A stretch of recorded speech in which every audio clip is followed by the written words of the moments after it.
I thought I should speak for 10 minutes or so, because I think it would be a nice point just to give some details about the products that Sheikh Akram has been referring to. And I wanted to show these 4 or 5 slides in my first presentation. And again, I'm sorry that I didn't have time to do that, but I'll try to do it now. The response of the Islamic banking and finance industry when they were developing products to give Muslims a chance to live a halal life, as they said it, they had certain legs on which they stood, and one of them is saying that, well, we're not going to invest in harmful things. We're not going to build cigarette factories. We're not going to produce alcohol. We're not going to invest in commercial insurance. So there was this principle of avoiding haram resource allocation and, ethical, well, people in the secular ethical industry feel the same way about many of these things, so there's a bit of an overlap there. Avoid contractual devices that are prohibited. So when you invest in something halal, you don't do it in a haram way. You don't lend money at interest to a school, or to a halal beef manufacturer. You don't lend money at interest to them. So it's not just what you do, it's the way that you invest in it. Okay, that's important. And that was the second leg. We're not going to use riba. We are not going to use gharar, uncertainty, deceptive uncertainty. So gharar occurs in gambling, for example.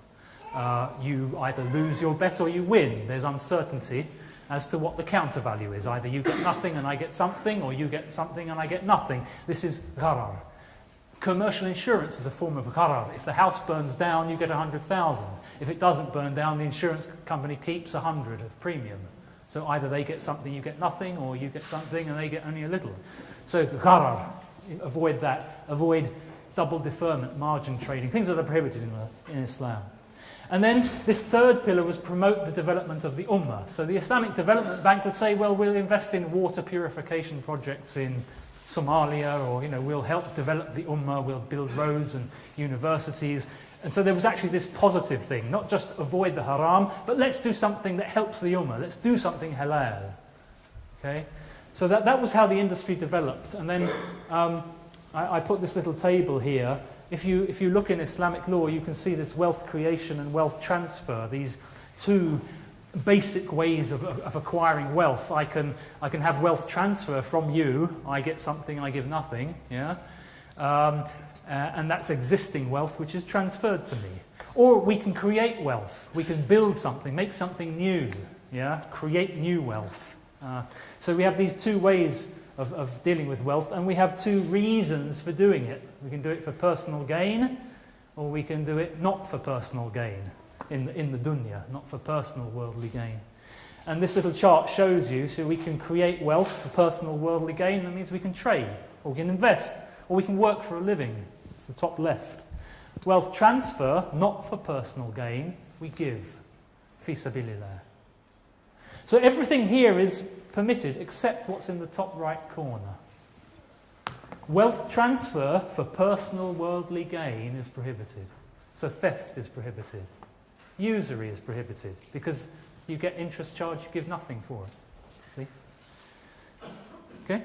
So I just show you that as a basic schematic. So these products, this is a table, but don't worry about the details. Just look on the left column, the types of contracts which Islamic banks and investment companies tell you about. So they say there is this methodology for defining the types of Islamic contract, and we have exchange, investment, charity, security, and others.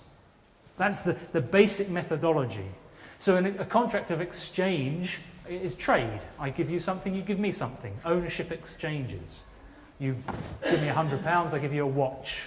The purpose of exchange is to exchange ownership permanently. Okay? Investment, we pool our money together and we share any profits and losses. The purpose is to share profits and losses.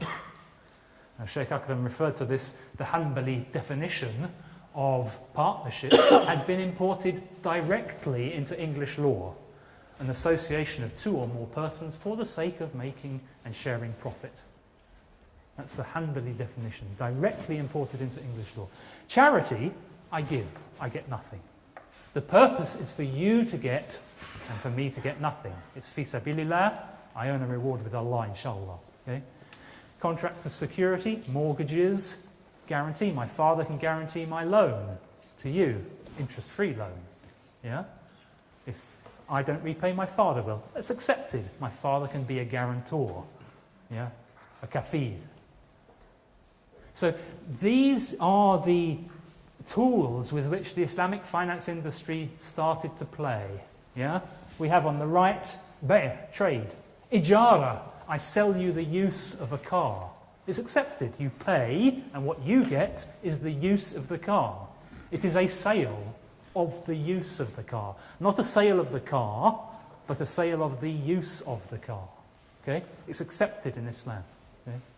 And various kinds of partnership and so forth. Okay? So I just want to show you that that's the basic picture of what the contractual framework looks like in mu'amalat, financial transactions law. Okay, in these last 5 slides, I took a very simple example of a home that you want to buy. Okay, how can you do that under Sharia? Well, you can pay the cash price, £100,000, and take ownership now. Okay, and it's halal, of course.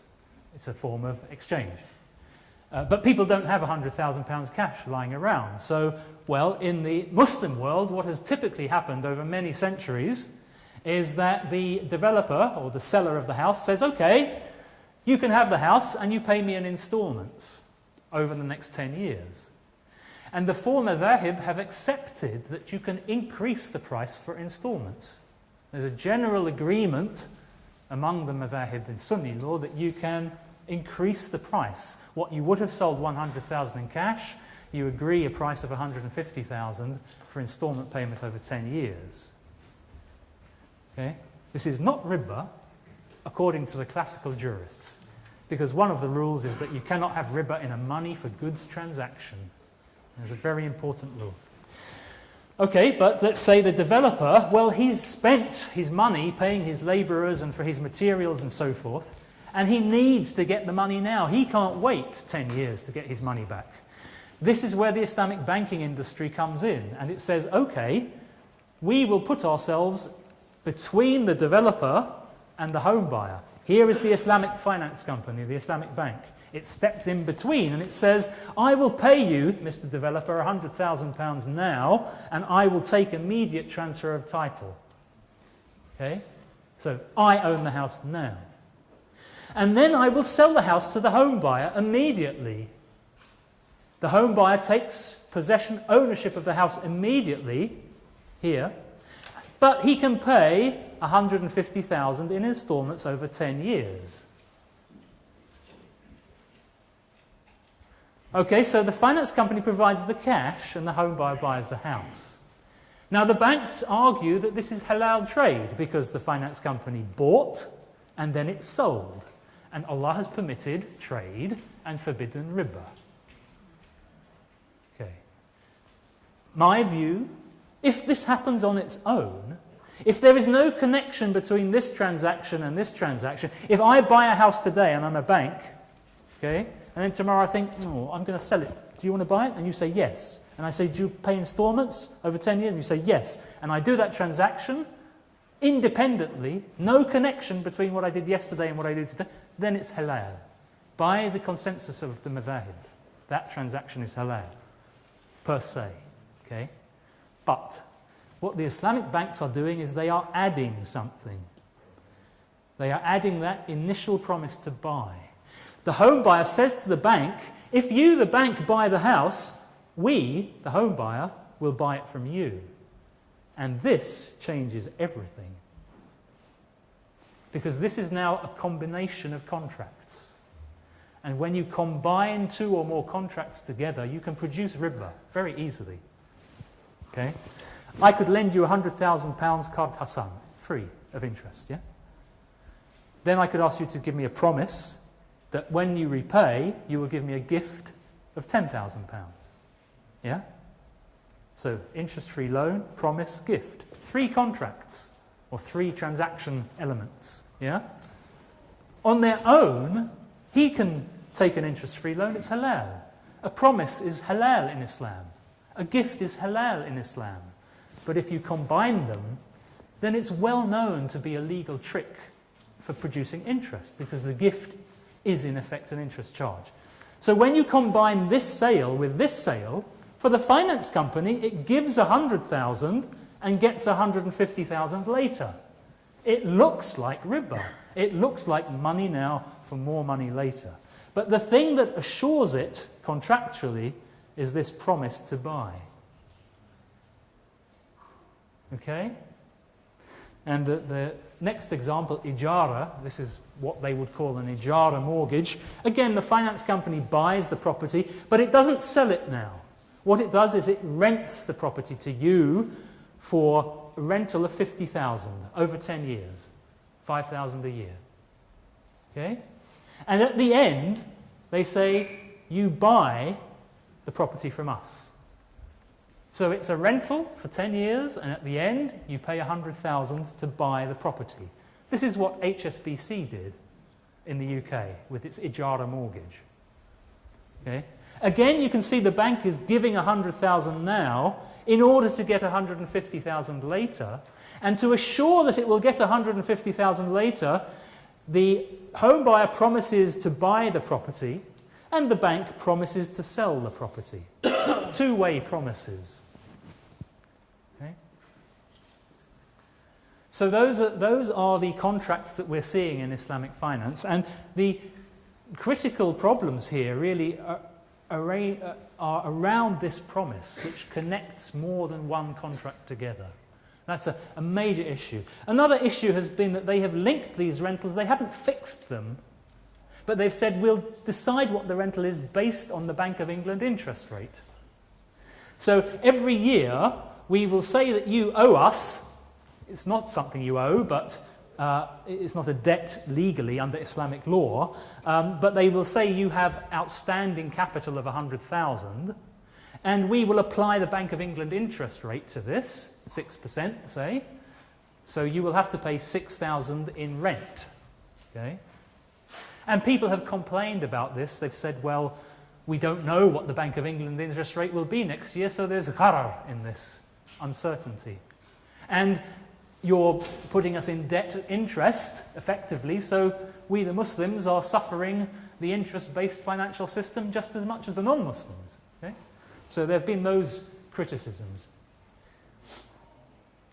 And then I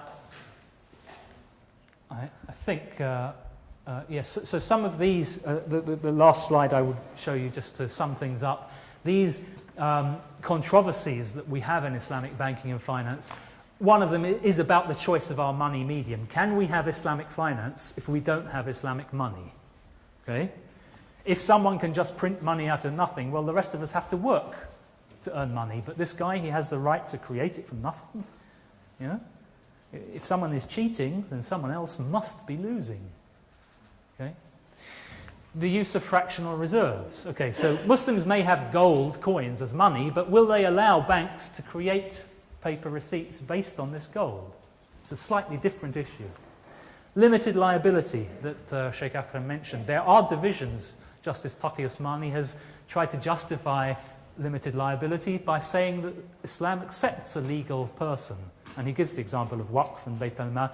But he also gives the example of Imam Shafi, who says that zakah is applicable to partnership assets.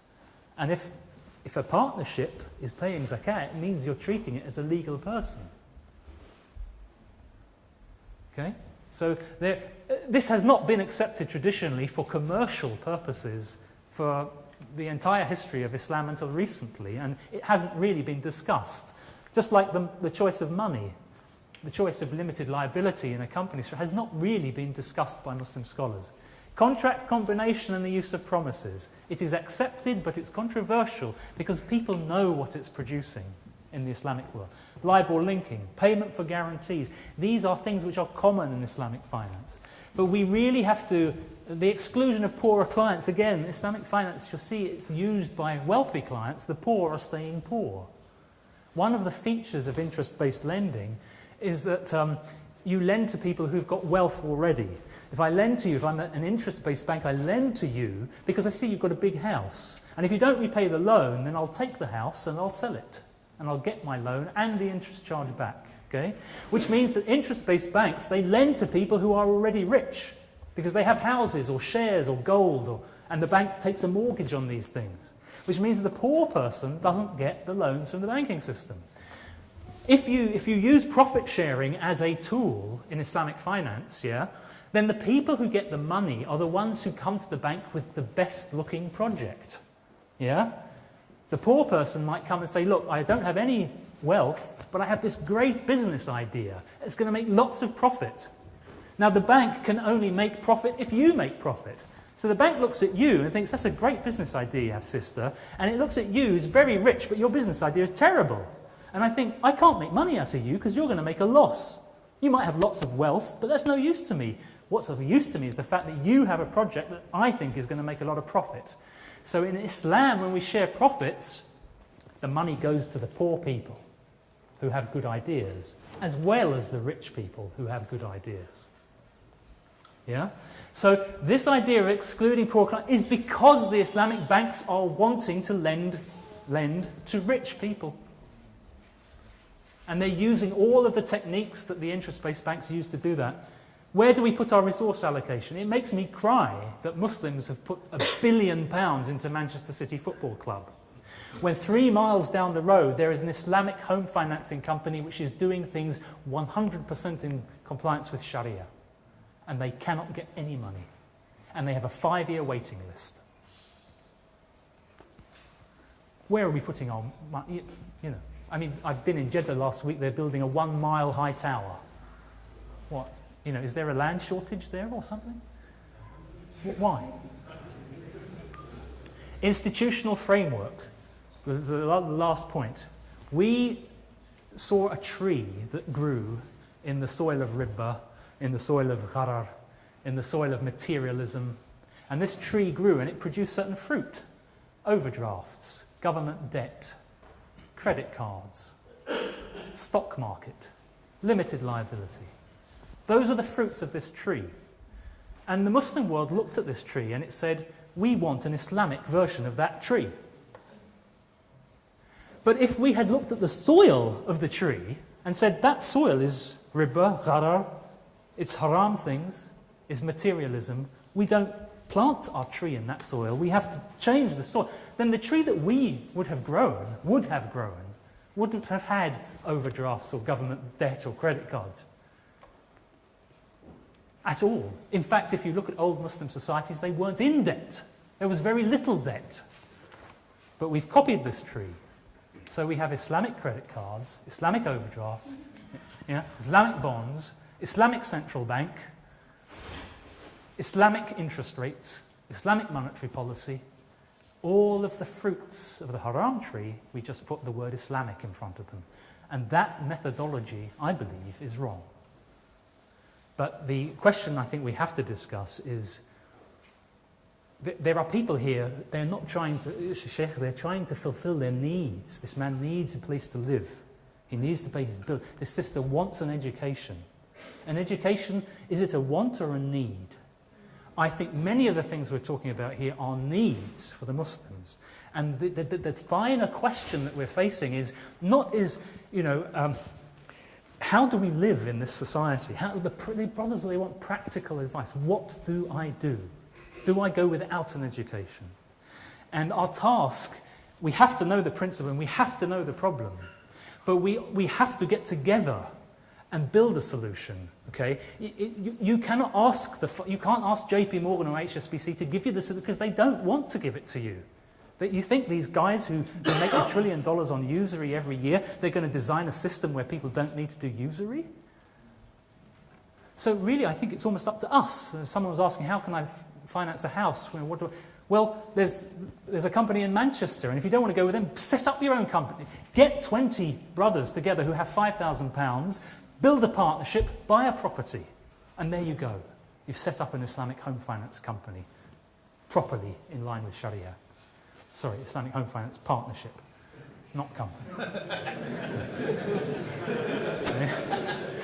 But you see, maybe it just comes down to, and I think those things we really need to speak about, the practical thing. What do I do when I walk out this room? Because I can promise you, why, when the brother asked, why has this not worked? You know, why have these Muslims not stood up and said, I've been doing it for 20 years and there are many people like me? 5 minutes, break now, okay. But the point is that, you know, this is not really a technical problem. We're facing a political problem. We can fix the machine, but someone is stopping us. And that's the question. What do we do about this? Okay, fine, so I've got to stop there. Okay, fine. What we'll do is we'll take some questions from Tarek, inshallah. You want to do that now? Yeah. You want to do that now? Yeah. Okay, all right.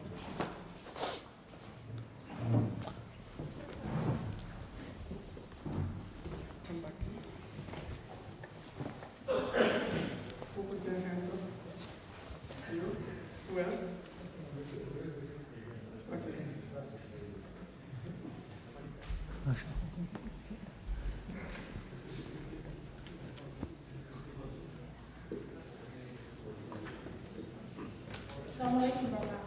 My question is about housing associations. Yeah. In this country, we have housing associations where you can join, and then they have like a rent-to-buy scheme. So you rent it, and then over time you buy it. So Yes. Can you just explain about that one? Yes, well that's a shared ownership scheme I think you're talking about. The housing association sector has been very innovative in the last 10 to 15 years to bring out schemes that make it more affordable to buy. And the government too has been innovative in trying to increase the affordability of houses. So one of the things that the housing association sector did was to bring out this staircasing shared ownership mortgage, which works very similar to a diminishing partnership, except that in many cases, not all I'm told, but in many, you must repay the amount of finance that was put into the project, okay, which makes it look like a loan.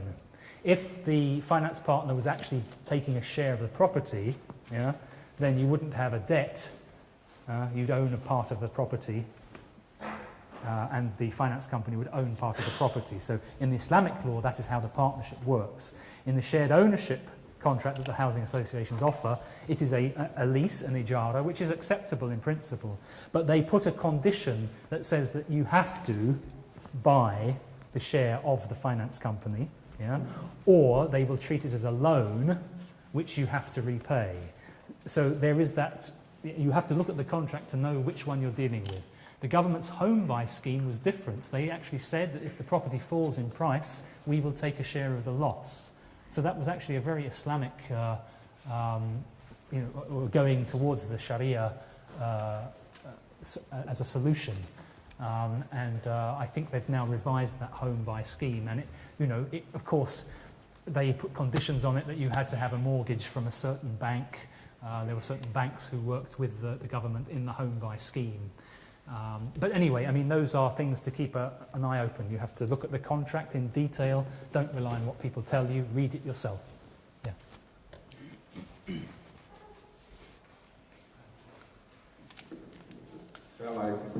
First of all, Jazakallah khair, it's really very useful. But I will be very frank. Islamic mortgage have been criticized in two things. First of all, it's more expensive than the normal one.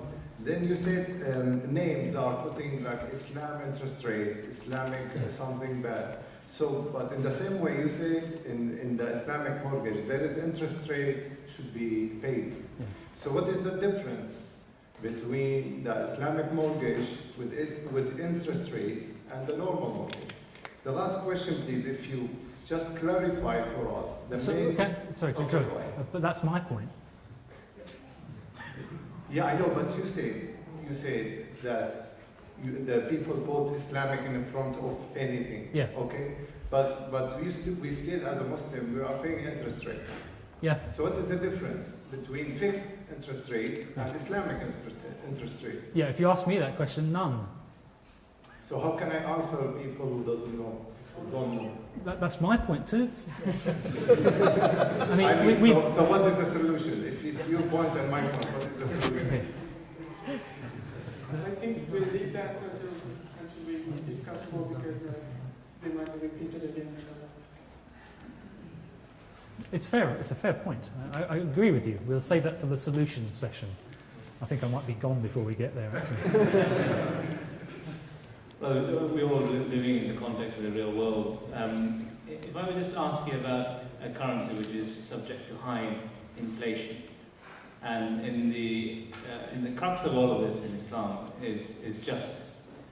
And if one was to lend some money to a person, and 3 years later was to get the same numerical value back, Yep. but the buying power of that was substantially reduced, where is the justice to the lender as opposed to the borrower? Yes, right. Okay, so this was an issue that Mustafa Zarqa, I think, dealt with.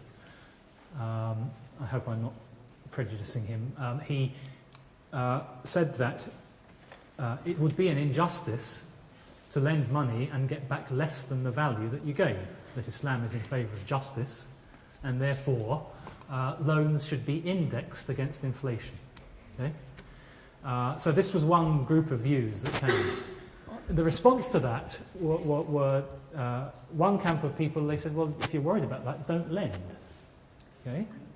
Nothing is forcing you to lend. Okay?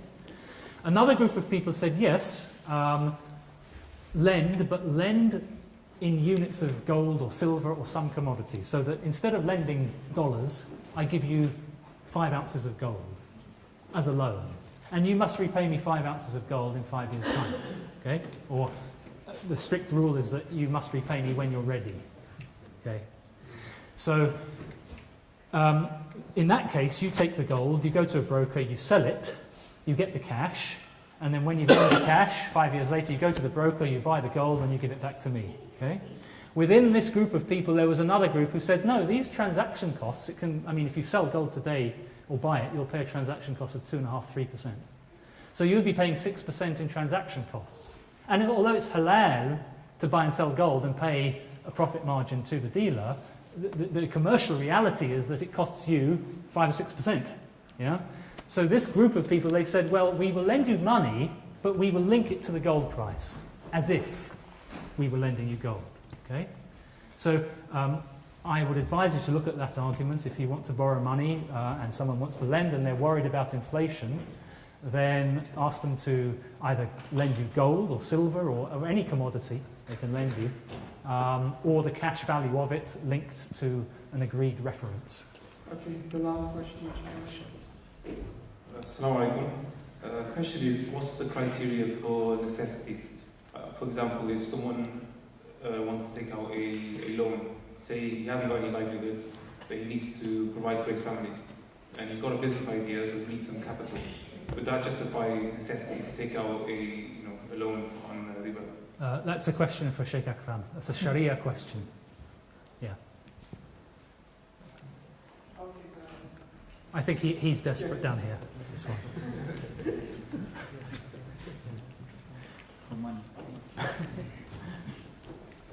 There's another question from a sister as well. Yeah. Thank you for your enlightenment. From your practical examples, do you recall just one single example where it was a necessity to buy a house? Yes. I don't know, is it directed to... Yeah, okay. No, Yes, I think I've heard one example where a brother was living with 4 children and his wife in 2 rooms in a flat which was wet, and the children had continual illnesses, colds, ear infections, and he went to HSBC to look at their Islamic mortgage, and he found it was £200 a month more expensive than the interest-based mortgage, and this was too much for him to afford. And he asked one of the scholars who had approved the HSBC mortgage what his thought was on this. And they actually brought the contract and the scholar and a lawyer and an advanced student of Sharia to sit down and look at it. And what the position they came to was that in fact the HSBC Ijara mortgage was riba. And so the conversation turned now to discuss whether it's better to do riba pretending to be Islamic or do riba knowing that it's not Islamic. which is a very different question. But this case, I think this brother, he couldn't afford to rent. They were putting his rent up, and he looked at mortgages because he thought it was the only affordable. My view, I mean, and it's very easy to say this, because mashallah, I have a home, which is sufficient for us, mashallah. And I hate to say things like this, although in other ways, I suppose in my own life, I've had to take a financial cut, you know, for the sake of Islam. So I don't feel that bad about it. But the point is that if you do the right thing, you have to believe as a Muslim, if you do the right thing, Allah will not let you down. You know, and if you can rent, then rent. And, you know, if it's your lot in life that Allah has said you will have a home of your own, then you'll get it, whatever you do. Do you want me to stop now? Yeah? I mean, I can carry on, you know, for... Oh, sorry, you had it. Well, that's fine. Oh, yeah. Okay, Right. so, I suppose. because others need to hear as well. Oh, right. So, right. Sure. There's two questions, I suppose. One is, one I do work with banks. We live in modern days.